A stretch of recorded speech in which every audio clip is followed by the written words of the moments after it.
Good morning guys! Nandito ako guys sa Kamutihan.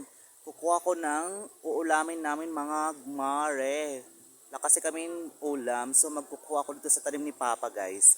Let's go, puntahan na natin yung tanim ni Papa. Eto na nga mga mare, pumunta na ako sa tanim ni Papa na patani kasi marami siyang bunga.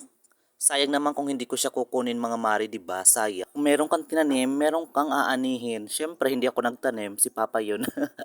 Kaya ako na lang magkukuha kasi ako naman ba, di ba, magluluto. Tapos mga mare, ang dami niyang tanim dito, di ba? Sari-sari. Yan, nakikita niyo naman, oh, di ba?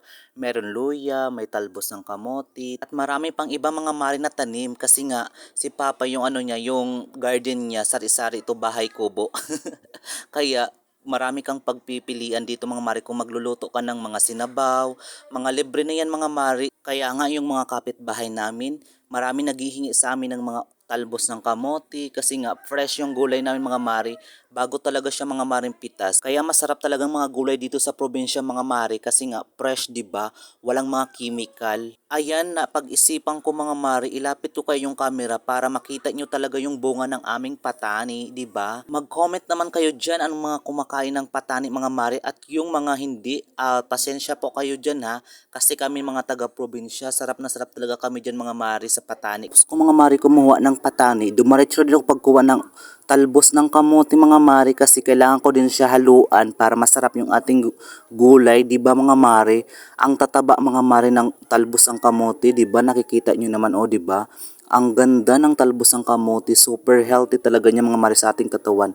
Kaya sa mga hindi diyan kumakain, guys, kumain kayo ng talbos ng kamote. Pagkatapos ko mga mari kumuha ng talbos ng kamote, pumunta naman ako mari dito sa puno ng kahoy kasi nga meron doon tanim si Papa na pagulong mga mari. Kumakain ba kayo nito mga mari ng pagulong? Ang sarap niya, 'di ba? Kaya sa mga hindi diyan kumakain, pasensya na po, at sa mga kumakain diyan, paki-comment naman kayo diyan mga mari. Ito na nga mga mari yung nakuha kong pagulong mga mari, 'di ba? Nakikita niyo naman ang liit lang mga mari kasi nga yung mga bunga niya ang liliit pa, pero nagpili talaga ako mga mare ng medyo mga malalaki na para meron ako maisabay sa paggugulay ko. Wala na talaga mga mare malalaki mga mare na bunga, kaya ito lang mga mare nakuha ko. Apat lang siya mga mare. Kaya dumaretso na ako mga mare pagkuha ng bunga ng tarong para meron din may dagdag mga mare. Kaso nga lang, ang liliit mga mare, di ba nakikita nyo naman? Pero kinuha ko na lang siya mga mare para meron akong maidagdag sa aking gulay kasi yung kinuha ko ng mga gulay mga mare, kunti lang. Umuwi na pala ko dyan mga mare, at ito na nga mga mare nung nakuha ko ng mga gulay, sari-sari siya mga mare.